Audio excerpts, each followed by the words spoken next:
Bom, Pai Senhor, pessoal, boa noite. Vamos orar para nós iniciarmos então mais um encontro do Crescendo na Palavra.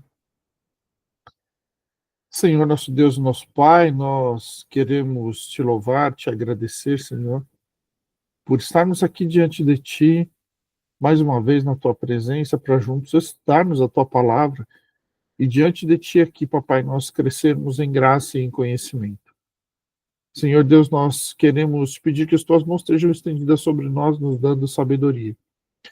Que agora os nossos pensamentos estejam voltados para Ti, Senhor Deus. E que a Tua palavra também, Papai, seja escrita com letras de fogo e de ouro nas tábuas dos nossos corações. Também nos dá sabedoria para que nós sejamos sábios, Senhor Deus, diante de Ti e que coloquemos a Tua palavra em prática nas nossas vidas, Senhor. É o que nós te pedimos, em nome de Jesus. Amém. Amém, pessoal. Bom, hoje nós vamos prosseguir, então, com o nosso estudo da Carta aos Hebreus, e nós vamos lá para o capítulo 3. E, novamente, o capítulo 3 tem uma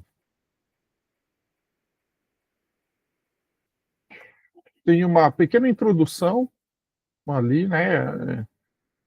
Não uma pequena igual os outros, né? Ele tem alguns versículos a mais, ele tem 2 versículos a mais. A introdução desse capítulo não é de 4 versículos, né? Nós vimos o capítulo 1 e o capítulo 2. Cada um deles tinha uma pequena introdução ali, ou uma divisão, né? E essa primeira divisão, ela era, então, de 4 versículos, né? O capítulo 3, a divisão dele a primeira divisão, ela é de 6 versículos, né? Mas é interessante a gente ver isso. Até porque, pessoal, eu tenho feito essa divisão para nós como uma maneira de ficar um pouco mais didático, mas se nós formos olhar, né, como eu já falei para vocês, no original, nós não temos essas divisões de capítulos, versículos e temas que muitas vezes direcionam a nossa leitura, né? Não sei se vocês sabem ou não, quando a gente estuda um texto, por exemplo, as pessoas que têm o costume de pegar livros acadêmicos e marcar os livros, sabe? Eu marco os meus, não tem jeito.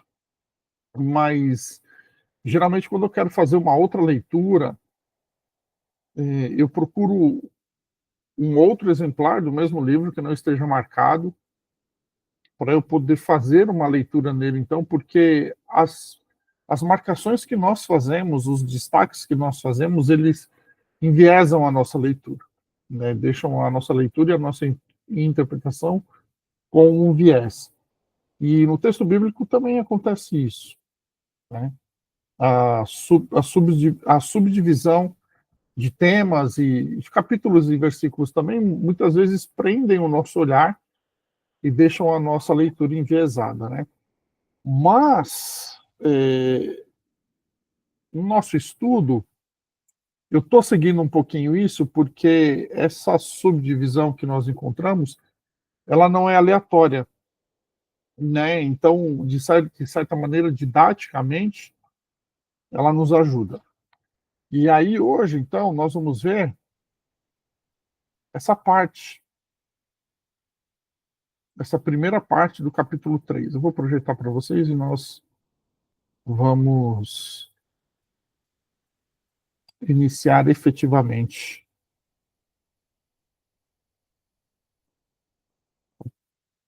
Bom, primeiro, vamos ler o capítulo 3 na sua íntegra.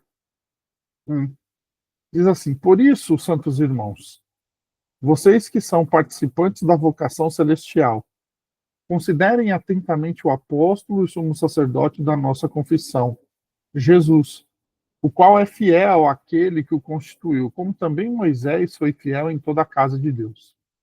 No entanto, assim como aquele que edifica uma casa tem maior honra do que a casa em si, Também Jesus tem sido considerado digno de maior glória do que Moisés, pois toda casa é edificada por alguém, mas aquele que edificou todas as coisas é Deus.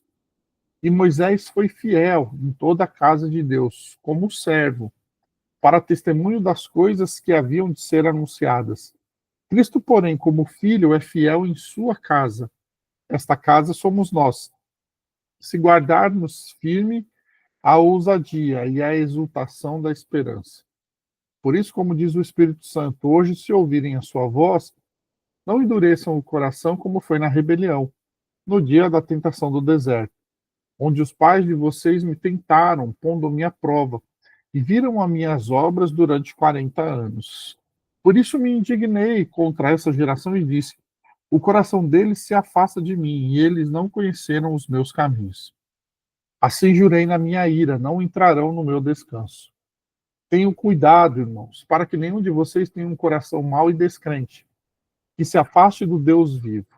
Pelo contrário, animem uns aos outros todos os dias, durante o tempo que se chama hoje, a fim de que nenhum de vocês seja endurecido pelo engano do pecado, porque temos nos tornado participantes de Cristo, se de fato guardamos firme até o fim a confiança que desde o princípio tivemos. Como se diz, hoje, se ouvirem a sua voz, não endureçam o coração como foi na rebelião. E que foram os que ouviram e mesmo assim se rebelaram? Não foram todos que saíram do Egito por meio de Moisés? E contra quem Deus se indignou durante 40 anos? Não foi contra os que pecaram, cujos cadáveres caíram no deserto? E a quem jurou que não entrariam no seu descanso, senão aos que foram desobedientes? Assim vemos que não puderam entrar por causa da incredulidade. Então, pessoal,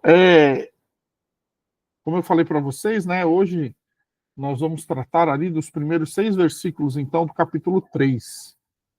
E aí o texto é isso aqui.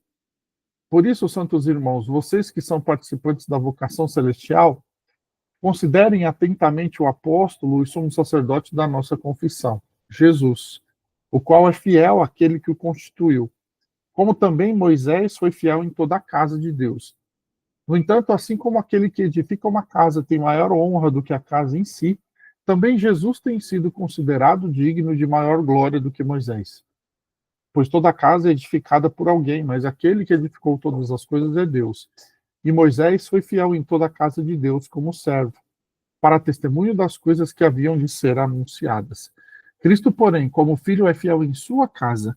Esta casa somos nós, se guardarmos firme a ousadia e a exultação da esperança. Vamos lá, a primeira expressão ali do capítulo 3. Por isso, santos irmãos, vocês que são participantes da vocação celestial. Por isso, vai retomar o tema final do capítulo 2. Tá?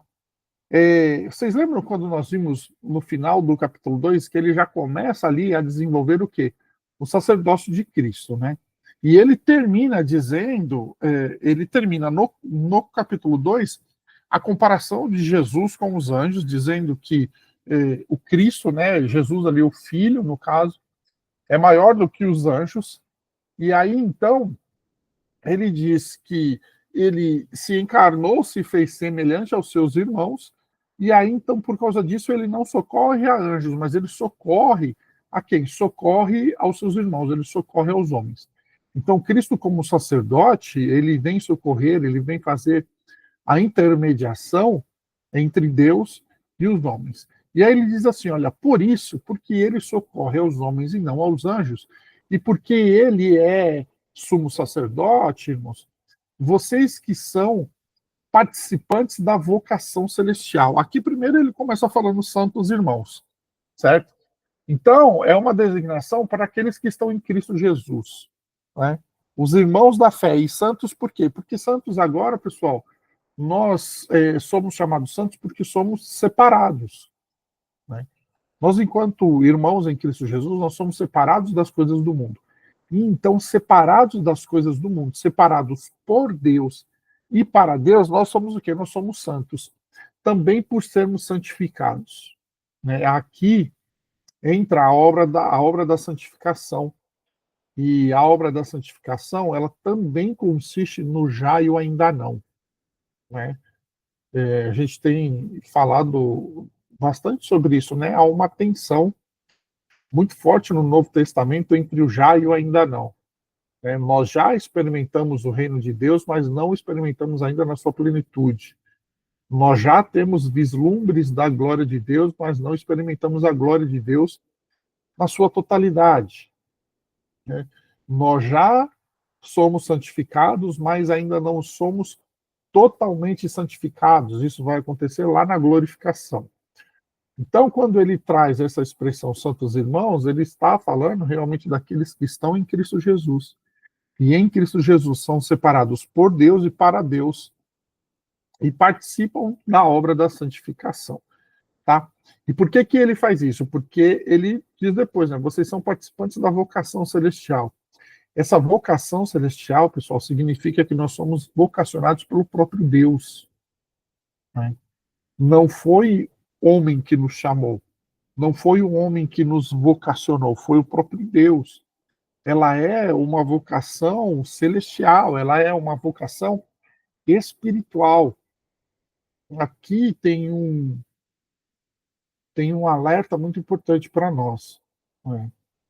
Não, pessoal, que as coisas deste mundo não sejam importantes. Elas são importantes, né?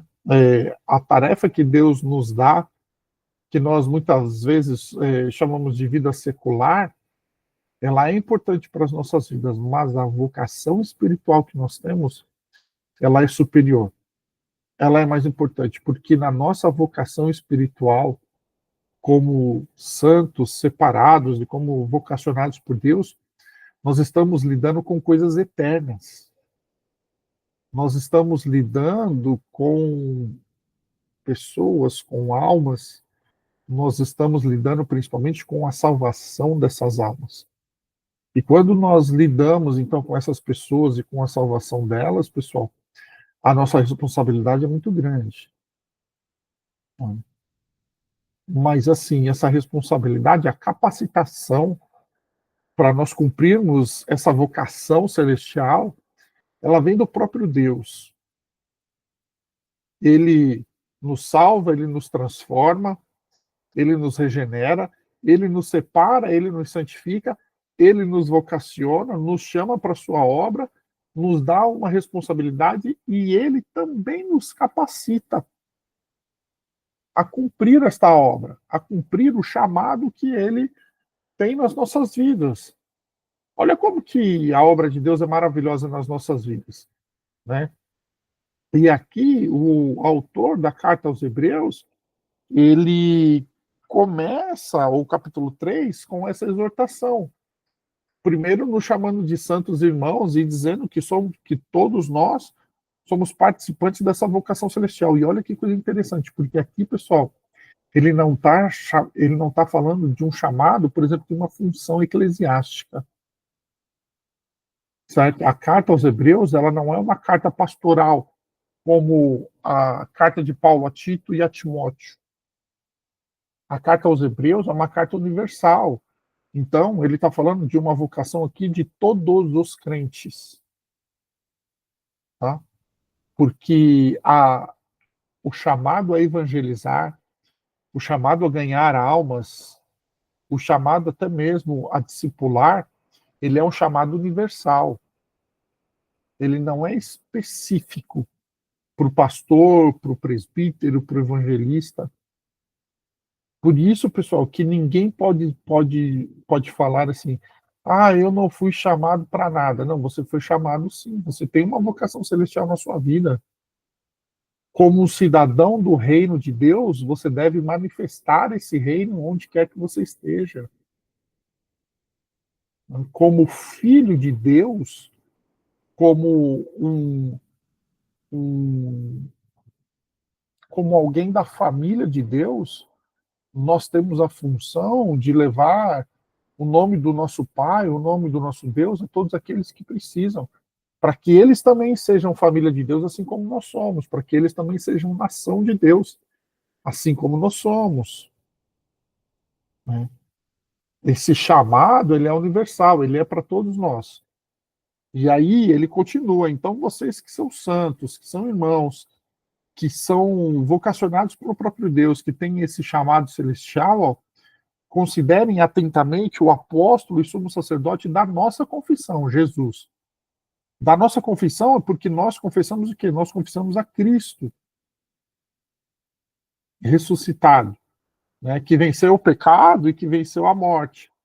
E aí ele diz assim, ó, a designação de apóstolo e sumo sacerdote diz que Jesus é representante de Deus entre os humanos e o representante deles tem dos humanos, diante de Deus.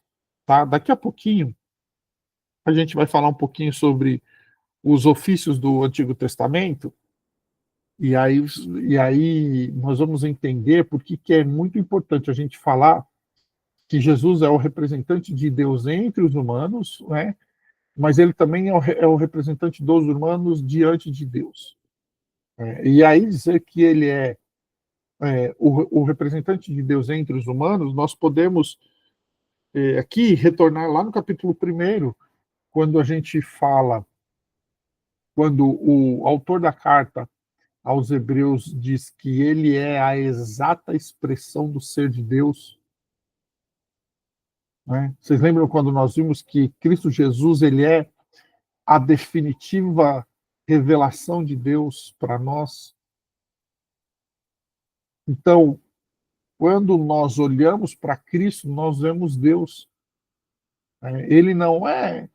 Aqui nós estamos falando que ele é o representante, mas ele não é só o representante, né? Ele é o próprio Deus. Mas ele, como homem aqui, ele é o representante de Deus. E aí, no capítulo 2, quando ele começa a falar sobre o sacerdócio de Cristo, então, como sacerdote, ele é o nosso representante diante de Deus. Porque é aquele que faz a mediação entre o homem e Deus e entre Deus e o homem. Aqui a gente já tem um desfecho ou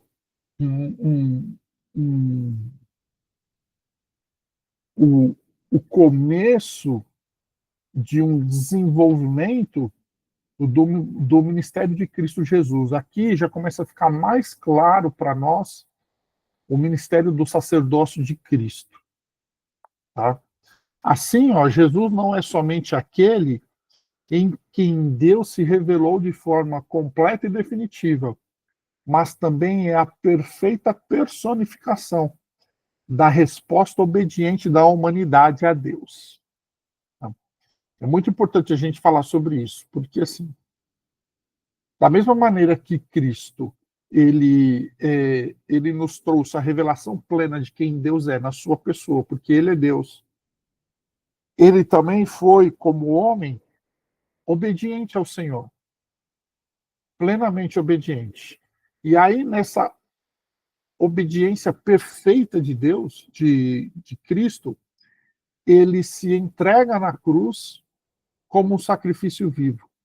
E agora, nós que estamos em Cristo Jesus, preste muita atenção nisso.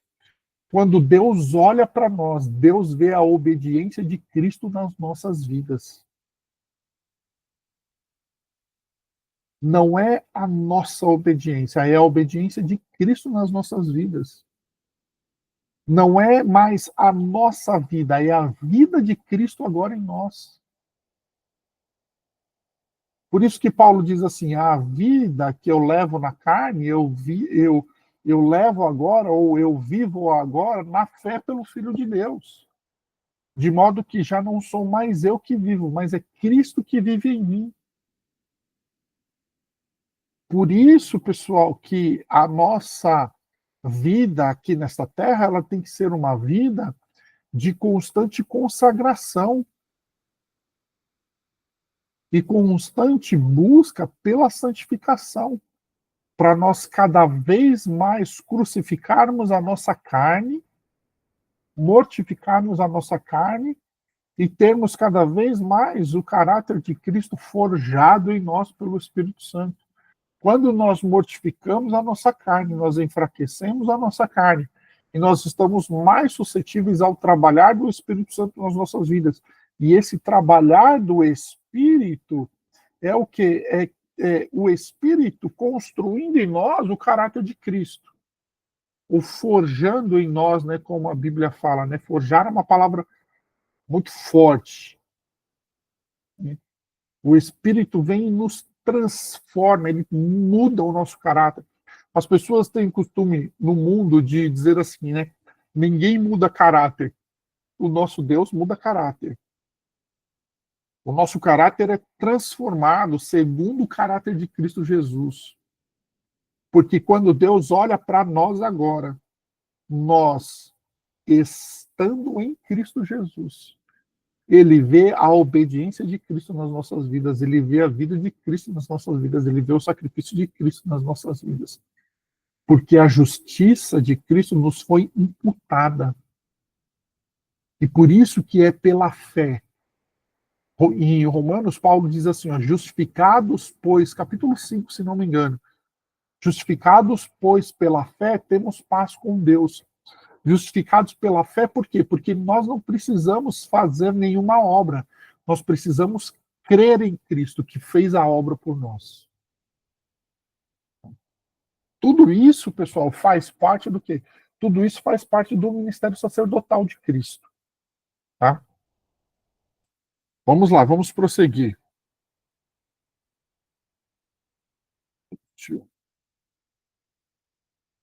Olha, o verso 2 diz assim: o qual é fiel aquele que o constituiu, como também Moisés foi fiel em toda a casa de Deus. Tá? Vamos lá. Jesus veio cumprir os ofícios do Antigo Testamento, sacerdote, profeta e rei. Quando nós olhamos para o Antigo Testamento, nós vemos que três ofícios, esses três, eles eram ofícios em que a pessoa era ungida. Tá? Quando que se derramava óleo na cabeça de uma pessoa no Antigo Testamento? Quando essa pessoa ela era considerada, ela era, só um minutinho, pessoal, eu tive um probleminha aqui.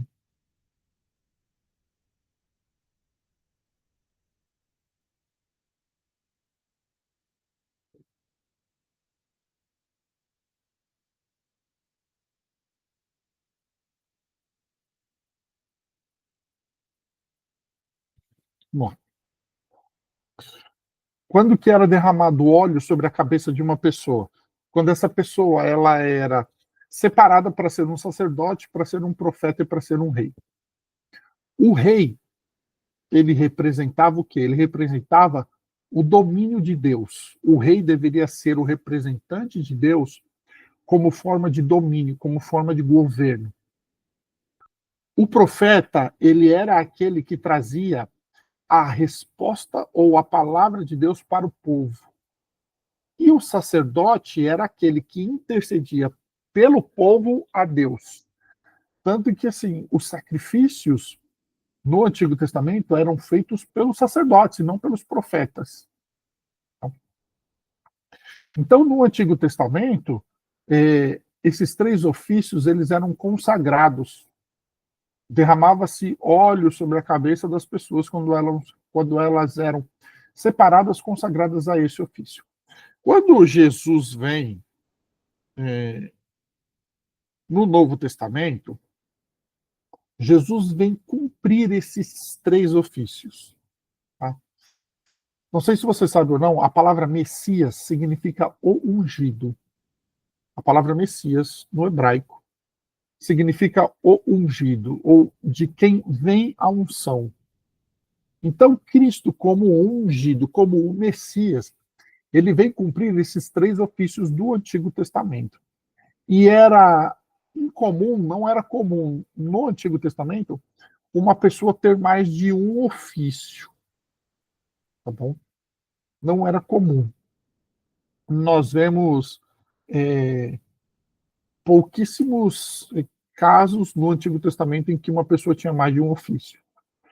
Nós vamos ver isso de uma maneira um pouco mais profunda quando o autor da carta aos Hebreus falar sobre Melquisedeque. Tá? Porque Melquisedeque ele era anterior à lei. E Melquisedeque trazia em si dois ofícios. Melquisedeque era sacerdote e Melquisedeque era rei. Tá? Ele trazia em si os dois ofícios. Outro que trazia também os dois ofícios em si era Samuel. Samuel era sacerdote, Samuel também era profeta. Né? Que são tipos de Cristo. Quando nós olhamos para a tipologia bíblica, a tipologia bíblica ela fala assim: nós temos tipo e antítipo. O tipo é aquilo que representa de uma maneira, ele representa e aponta para o antítipo. Então, quando nós olhamos para o Antigo Testamento, para Moisés, Moisés era um tipo de Cristo. Ele aponta para Cristo e ele traz em si alguma representatividade de quem Cristo é. Quando nós falamos, então, que Cristo é o antítipo de Moisés, é porque em Cristo se cumpre a tipologia, tá? Do Antigo Testamento. Moisés era profeta e Arão era sacerdote. Ali eles tipificam Jesus, certo? Quando nós olhamos, então, para o Antigo Testamento, principalmente nessa época que a lei foi dada para eles, que eles estavam peregrinando entre o Egito e a terra de Canaã, ali o Senhor trouxe a lei sobre eles, instituiu a lei, e Moisés era o profeta e Arão era o sacerdote. Tanto que depois o sacerdócio que se perpetuou, que se perpetuou não, né? O sacerdócio que foi instituído foi o sacerdócio araônico, tá? Que se tornou o sacerdócio segundo a tribo de Levi. Tá? Vocês vão ver lá na frente, nós vamos estudar isso, que Jesus ele é da tribo de Judá. Jesus não é da tribo de Levi. Então, o sacerdócio que está sobre Jesus não é segundo a ordem levítica ou segundo a ordem arônica. É segundo a ordem de Melquisedeque, como o próprio autor da carta aos Hebreus fala, tá bom? Mas vamos nos atentar aqui agora, porque a comparação que o autor está fazendo aqui é entre Cristo e Moisés. Tá? Então, Moisés era profeta e era sacerdote. Os dois tipificam Jesus. Moisés desfrutava de uma revelação face a face de Deus e também intercedeu pelo povo. Aqui é importante nós falarmos isso, por quê? Porque mesmo Arão sendo o sacerdote, Moisés também tinha ali uma função sacerdotal. Tá? Então, Moisés, ele era visto pelo povo como alguém de muita estima. Moisés era muito estimado pelo povo. Por quê? Porque Moisés trazia em si praticamente os dois ofícios, tá? De sacerdote e profeta. O verso 3, ele vai dizer assim, ó, no entanto, assim como aquele que edifica uma casa tem maior honra do que a casa em si, também Jesus tem sido considerado digno de maior glória do que Moisés. Pois toda casa é edificada por alguém, mas aquele que edificou todas as coisas é Deus. Aqui começa uma comparação entre Moisés e Jesus. Tá? Aqui o autor já vai realmente, então, fazer essa comparação de modo mais explícito. E aí, ó, ainda que o status de Moisés fosse grande, ainda que a estima de Moisés pelo povo fosse grande, era inferior ao status de Cristo. Ou seja, Cristo ele é superior. Moisés foi um servo da casa exaltado em decorrência da sua extraordinária fidelidade ao posto de administrador encarregado da casa de Deus. Por quê? Porque Moisés ali, como profeta e como sacerdote, ele foi encarregado de, primeiro, trazer a revelação da palavra de Deus ao povo, esse é o profeta, e de interceder pelo povo. Então, ele era um administrador dali. Ele administrava as coisas de Deus em relação ao povo. Mas Cristo, o Filho de Deus, por meio de quem o universo foi feito, e a quem foi dado pelo seu Pai como herança, é o fundador e o herdeiro da casa. Por isso que o autor, ele vem, desde o capítulo 1, pessoal, construindo uma cristologia. Lembra que nós vimos lá os primeiros capítulos do verso 1? Ele vem construindo essa cristologia para ele falar para nós que, primeiro, Cristo é superior aos anjos, os anjos são criatura, Cristo não é criatura, Cristo é filho. E depois com Moisés, ele diz assim, ainda que Moisés seja muito estimado pelo povo, Cristo é superior. Porque Moisés fazia parte da casa, Moisés era parte. Ele era um administrador fiel, ele cumpria os ofícios fielmente, cumpria, mas ele era parte. Cristo não é parte. Cristo, ele é o fundador e o herdeiro da casa. Então, Cristo é superior. Moisés era servo na casa de Deus. Jesus, ele é o filho de Deus, o fundador e o herdeiro da casa. Moisés administrou a casa de Deus como alguém que era parte dela. Jesus tem pleno domínio sobre a casa de Deus. A autoridade do filho é superior à autoridade do servo. Se o filho é superior à sua autoridade, à autoridade do servo. Se o filho é superior a Moisés, se Jesus é superior a Moisés, e a autoridade é superior, então agora, pessoal, o sacerdócio que nós temos em Cristo Jesus, ele é superior ao sacerdócio do Antigo Testamento, que vai ser um dos temas que será tratado pelo autor da carta.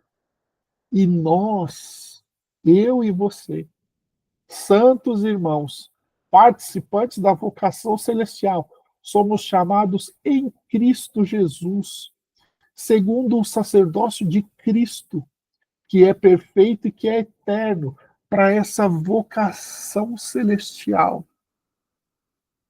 Olha só, pessoal, a, a oportunidade que nós temos, olha o privilégio que nós temos de sermos chamados por Cristo, em Cristo, sermos chamados por Deus em Cristo, segundo o sacerdócio de Cristo, na unção do Espírito, para essa vocação celestial. Sabe? Para o quê? Para ganharmos almas para Ele. Assim como nós fomos alcançados, nós devemos dar agora a nossa vida para alcançar outras almas para Cristo Jesus. Vamos lá, vamos prosseguir. E aí o verso 4 vai dizer assim, ó, pois toda casa é edificada por alguém, mas aquele que edificou todas as coisas é Deus. E Moisés foi fiel em toda a casa de Deus, como servo, para testemunho das coisas que haviam de ser anunciadas. Qual que é o testemunho das coisas que haviam de ser anunciadas? Cristo, a salvação, a redenção. Moisés é o tipo que aponta e representa Cristo. 6. Cristo, porém, como filho, é fiel na sua casa. Olha só, Moisés fazia parte da casa de Deus, porque Moisés também era filho de Deus. Filho aqui no sentido de filho pertencente à família, não filho como Cristo. Tá? Cristo aqui, no texto especificamente como servo, né, porque ele servia. Cristo aqui como filho, Cristo não faz parte da casa de Deus, porque ele é superior. Tá? E aí diz, Cristo, porém, como filho, é fiel na sua casa. É ele que exerce o pleno domínio sobre a casa. Esta casa somos nós, se guardarmos firme a ousadia e a exultação da esperança. Qual esperança? A esperança de que estaremos com Cristo um dia na glória, a esperança de que ele vai voltar para nos buscar. A casa de Deus aqui está falando do povo de Deus, tá bom, pessoal? É uma metáfora para povo, né? Até porque na época de Moisés não tinha casa de Deus. Ainda que se tivesse o tabernáculo que representava ali a presença do Senhor ou a casa do Senhor, o templo de Deus só foi construído depois com Salomão, e a gente vai ver que hoje o templo de Deus é quem? Isso é cartilha da IBD, né? Isso todo mundo sabe. Quem que é templo de Deus hoje? Nós. Hoje Deus habita em nós por meio do seu Espírito, né? Ele está também, tá? Mas ele não está somente ao nosso redor, acima de nós, ao nosso lado, não. Ele está dentro de nós, fazendo morada em nós. A casa de Deus que Moisés administrou era o povo no deserto. A casa de Deus que Jesus tem pleno domínio é os crentes de todas as eras. Tá? Por isso que o domínio de Cristo, ele é superior, ele é maior. Vamos lá. Moisés se tornou um redentor, libertador da escravidão física do Egito. Jesus é redentor e libertador da escravidão espiritual do pecado. Moisés se tornou líder e juiz do povo, porque ele também julgou o povo. Jesus é líder e será juiz no dia do julgamento final. Vocês lembram quando nós vimos o nosso módulo de escatologia, que nós falamos que hoje Jesus ele é o nosso advogado. Hoje ele advoga a nosso favor com o Pai. No dia do juízo, Cristo não será o nosso advogado, Cristo será o juiz. Né? Então, pessoal, aquele que hoje nos defende, ele vai o quê? Ele vai nos julgar. Ele não vai nos acusar, tá? Acusador é o capeta, tá bom? Ele não vai nos acusar, ele vai nos julgar. E o julgamento de Cristo, a Bíblia diz que ele não tem culpado por inocente. O julgamento dele é justo, é reto. Tá? Então, pessoal, hoje nós vamos até aqui, porque aqui o autor já deixa mais claro esse contraste entre Jesus e entre Moisés, para dizer que ele é superior. Porque ele vai entrar agora firmemente na parte do sacerdócio. E o sacerdócio começou onde? O sacerdócio começou com o povo no deserto. Certo?